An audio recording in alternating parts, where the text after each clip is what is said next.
Salut tout le monde, on se retrouve aujourd'hui sur Anima Eki pour une nouvelle vidéo dans la rubrique pratique. Alors depuis que j'ai fait les 7 jeux par Ellie, je n'ai pas refait de vidéo pratique, donc je me suis dit que c'était l'occasion de le faire aujourd'hui. Donc je vais vous présenter une séance qui est assez récente puisqu'elle date du 15 mars 2017. C'est une séance avec la DAC et Chanel qui a duré à peu près 15-20 minutes et c'est une séance un petit peu spéciale puisqu'on a fait de la liberté à deux. Alors c'est une des premières fois où on fait ça parce qu'avant cette séance-là, la DAC et Chanel ont déjà évolué ensemble en liberté dans le travail 2 ou 3 fois, mais à chaque fois on a toujours fait que du pas parce que je voulais voir un petit peu comment ça se passait et on n'a jamais tenté ni le trot ni le galop, ce qu'on va faire aujourd'hui. Alors l'objectif de cette séance, c'est tout simplement pour les poneys d'évoluer sur la piste dans le calme. Donc je veux qu'ils soient l'un derrière l'autre, qu'ils ne viennent pas vers moi, le but c'est qu'ils gardent leur distance et puis qu'ils ne fassent pas les idiots bien entendu. Parce que comme ils sont deux, ils peuvent avoir envie de jouer ensemble, mais il faut quand même qu'ils fassent attention à moi, qu'ils m'écoutent et qu'ils soient attentifs. Donc du coup je vous propose de découvrir cette séance tout de suite.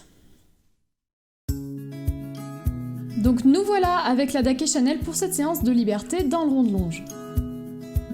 Dès le début, la DAC se fait remarquer en traînant derrière, alors je mets un petit peu de pression pour qu'il rattrape Chanel, d'ailleurs il va aller l'embêter, mais elle reste sympa et elle ne dit rien. Le plus important dans cet exercice, c'est le contrôle. Les poneys doivent être attentifs et ne doivent pas m'oublier même s'ils sont tous les deux. Je demande un changement de main qu'ils font dans le calme, donc là je suis très contente.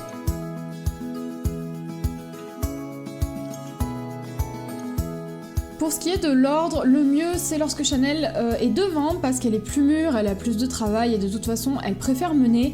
Mais Monsieur la DAC commence aussi à vouloir passer devant, donc je les laisse régler ça tout seul et ils s'organisent eux-mêmes.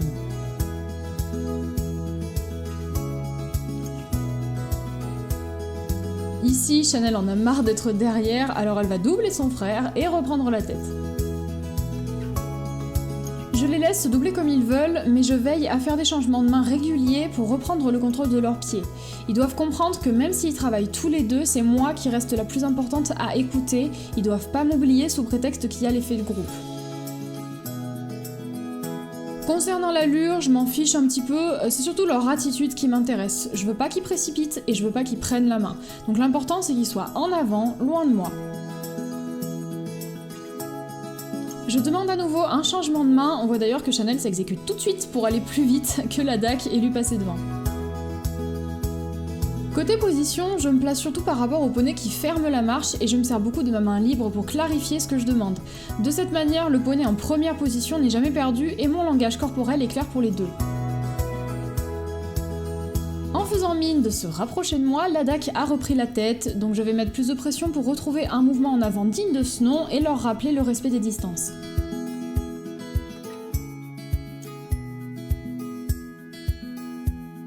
Je change à nouveau de main et c'est là que c'est intéressant parce que je perds le contrôle. Alors c'est pas grave, mais ça doit pas durer. Je calme ma gestuelle et je leur parle beaucoup, du coup ils retombent dans le calme. Voilà un nouveau changement de main pour reprendre le contrôle des pieds. Encore un autre parce que je les trouve encore trop excités. Chanel en profite pour doubler son frère et je les laisse se réorganiser. Encore un peu de contrôle de ma part et on marche. Donc là, ils sont redevenus calmes. Ce qu'on a vu, c'est très intéressant parce que j'ai perdu le contrôle quelques secondes, mais j'ai réussi à les faire revenir dans le calme rapidement et c'est ça la clé de la liberté à deux, pouvoir gérer quand il y a un débordement. Et si je demande un rappel, ils répondent tout de suite, donc ça confirme qu'ils sont bien attentifs et que j'ai le contrôle de leurs pieds. Je vais aller bien les féliciter. De cette façon, ils comprennent que le confort c'est dans l'obéissance. Ils ont vu que lorsqu'ils font les idiots, je les fais changer de main plusieurs fois, donc c'est pas confortable, alors que quand ils sont calmes, ça fonctionne beaucoup mieux. Alors je les gratouille surtout bien tous les deux pour pas faire de jaloux. Et je les renvoie. Chanel fait la grande à nouveau en prenant l'initiative en premier et on est reparti sur notre piste.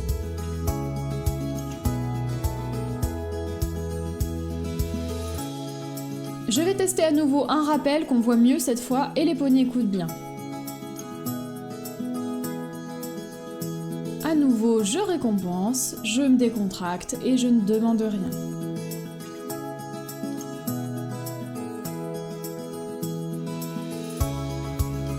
Comme ils sont bien connectés, je peux même tenter un petit peu de stick to me.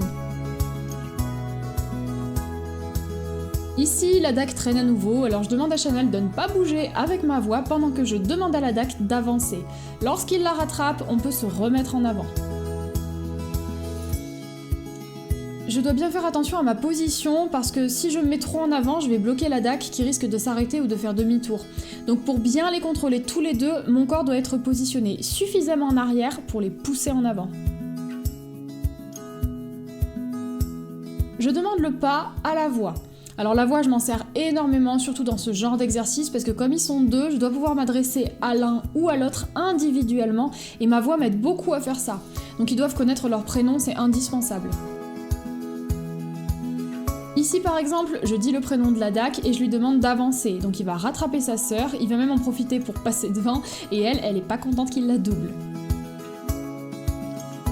C'est en les contrôlant séparément que je peux obtenir un bon fonctionnement des deux ensemble. Et si jamais j'ai un doute sur le contrôle ou que je sens qu'il m'oublie ou qu'il s'excite, et ben je fais un changement de main. C'est aussi une façon de casser l'allure lorsqu'ils vont trop vite, mais aussi de leur montrer que c'est moi qui mène la danse.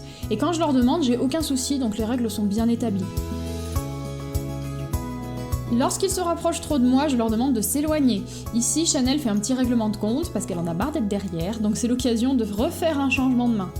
Règlement de compte ou pas, ils doivent écouter, et la DAC garde la tête.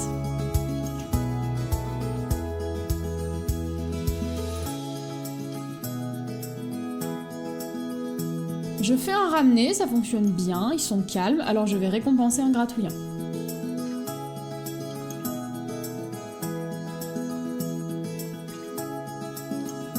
Maintenant, ils sont face à moi et je vais les envoyer. Chanel est repassée devant, donc elle est contente.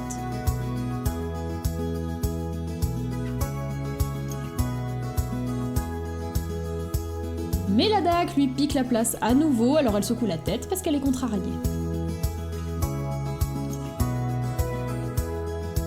Ni vu ni connu, elle repasse devant. Et la DAC la double encore, alors là elle me regarde pour que je l'aide, mais c'est son problème alors je la renvoie. Je fais un changement de main pour réorganiser un petit peu la hiérarchie, se doubler c'est leur affaire mais avant tout il faut m'écouter. Je fais aussi du pas, bien entendu, on doit pas toujours être dans des allures rapides et je demande un ramené. Et on voit que Chanel reste un petit peu en arrière parce qu'elle est vexée du comportement de la DAC, mais aussi du fait que je ne fasse rien pour qu'elle soit devant. Alors quand ils auront plus de niveau, je m'attarderai plus sur leur ordre, je préfère moi aussi quand Chanel est devant, mais comme ce sont nos débuts, je ne m'y attaque pas tout de suite.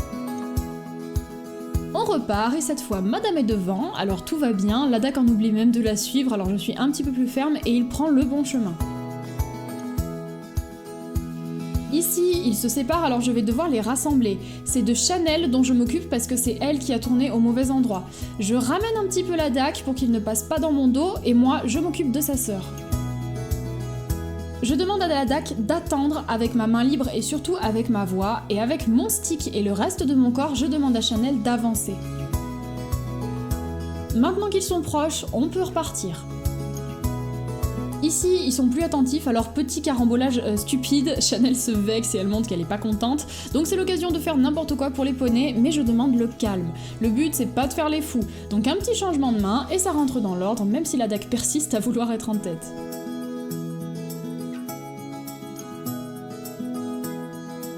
Sur cet envoyé, on voit bien comme Chanel accélère pour être la première. Et pourtant, quand il en a l'occasion, monsieur passe devant, donc madame fait la tête. Mais la voilà qui double à nouveau.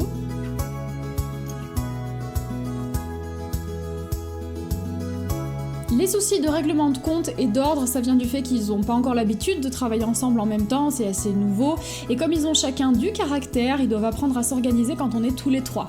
Avec le temps, je pense que ça passera. Il faut aussi que moi je prenne de l'expérience dans ce type de travail, et puis je rappelle qu'ils sont jeunes, ils ont un petit peu moins de 4 et 5 ans, donc les chamailleries à leur âge, c'est normal.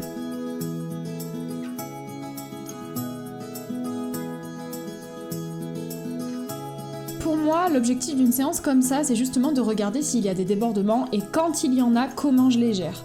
Et c'est très positif du coup parce qu'ils se tiennent quand même très bien malgré leur âge et le fait que je leur demande des allures rapides, parce que mine de rien le trot et le galop ça inspire souvent les coups de folie et ils ont quand même été très sages.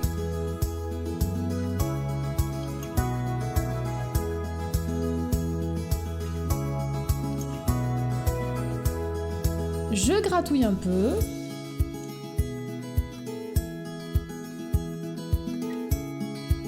On termine cette séance sur quelques pas de Stick to Me et on s'arrêtera là pour aujourd'hui.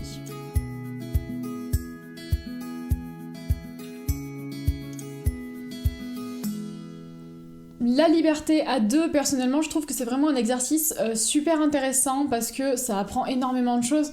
Moi, quand je travaille Ladakh et Chanel en même temps, déjà, je suis obligée d'être 2 fois plus attentive, comme ils sont 2. Je suis aussi obligée d'être 2 fois plus réactive. Ça me fait vraiment travailler le contrôle de moi, mais aussi le contrôle d'eux. Donc, c'est vraiment des notions qui sont super importantes. Et je sais que la première fois où je les ai mis comme ça tous les deux, c'était un peu galère parce que je savais pas vraiment où me placer, je savais pas comment communiquer avec les deux en même temps. Et au fur et à mesure, voilà, je commence tout doucement à trouver mes marques. Alors je suis encore débutante dans ce type de travail parce que voilà, c'est les premières fois qu'on le fait ensemble. Mais tout doucement, ça commence à s'amorcer, les mécanismes se mettent en place et je trouve que c'est super intéressant. En plus, Ladakh et Chanel ont l'air de se motiver l'un l'autre. Je pense que c'est agréable pour eux comme ça de travailler ensemble. Et puis, ça me montre comment est-ce qu'ils réagissent quand ils sont tous les deux et quand l'un d'eux décide de faire le fou par exemple.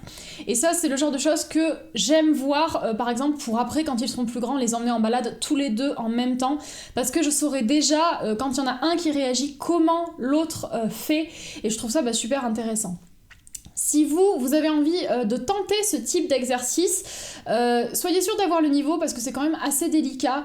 Parce que mine de rien, quand on travaille avec 2 chevaux, s'il y en a un qui décide de partir en faisant le fou, l'autre peut très rapidement le suivre. Et s'ils surenchérissent l'un et l'autre sans faire attention à vous, ça peut devenir très dangereux. Donc faites vraiment attention si vous avez envie de le tenter, de prendre des chevaux qui soient bien adaptés, qui s'entendent entre eux. Parce que déjà, si vous avez 2 chevaux qui ne s'entendent pas, ça peut vite devenir compliqué.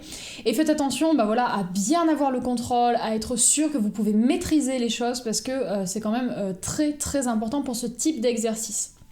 Et puis, faites attention si vous le faites avec des jeunes, parce que moi j'ai de la chance, mes poneys ont beau être jeunes, comme je l'ai dit, ils ont un petit peu moins de 4 et 5 ans, mais ils sont quand même très calmes pour l'âge qu'ils ont, tout simplement parce que je les ai éduqués dans l'éthologie avec ce principe de base qui est vraiment le calme. Pour moi c'est super important, c'est vraiment ça que je vise. Du coup c'est pas des poneys qui sont très excités et quand ils partent un petit peu en vrille en général ça dure pas longtemps, donc c'est bien, mais c'est pas le cas de tous les jeunes. La plupart des jeunes c'est vrai que quand ils partent n'importe comment ça peut vite déraper, donc en plus s'ils sont 2 ça peut être dangereux, donc faites attention parce qu'avec les jeunes il y a toujours cette notion de jeu qui est pas forcément facile à gérer quand nous on est extérieur. Donc voilà, faites attention, c'est un exercice qui peut paraître simple comme ça mais qui n'est quand même pas anodin, mais si vous avez des chevaux adaptés, que vous avez le niveau, n'hésitez pas à essayer parce que c'est super intéressant, ça apprend plein de choses et moi je suis vraiment ravie de pouvoir le faire avec mes poneys, ça me fait énormément évoluer et progresser. Donc j'avais envie de vous proposer aujourd'hui une vidéo un petit peu plus originale parce que c'est vrai que dans mes vidéos pratiques, vous voyez toujours les poneys l'un après l'autre, jamais en même temps. Donc voilà, je me suis dit que ce serait plus sympa pour vous aujourd'hui d'avoir quelque chose qui sort un petit peu de l'ordinaire et où vous les voyez évoluer ensemble tous les deux. Donc j'espère que cette vidéo vous aura plu, si c'est le cas n'hésitez pas à la liker, laissez-moi également vos commentaires si vous voulez par exemple d'autres vidéos de ce type où je fais de la liberté avec les deux en même temps, ça pourrait être intéressant. Et on se retrouve sur le site web et sur la page Facebook si vous voulez en savoir plus sur Anima Eki, et vous aurez une prochaine vidéo donc la semaine qui arrive, mercredi prochain, donc je vous dis à très bientôt.